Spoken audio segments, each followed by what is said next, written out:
Hola, ens trobem a l'aeròdrom de Castelló. L'actual equip de govern ha fet molts projectes per a aquest espai.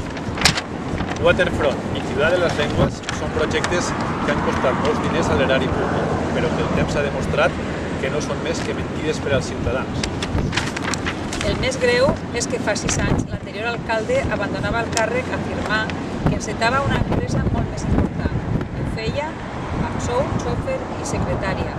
Desenes de milers d'euros que el temps ha demostrat que eren una lluita interna de partit.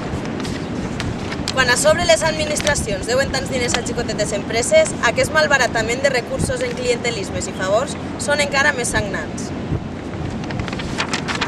Des del bloc acabarem amb tots aquests projectes fantasmes. Acabarem amb els diners pagats a amics per no fer-les.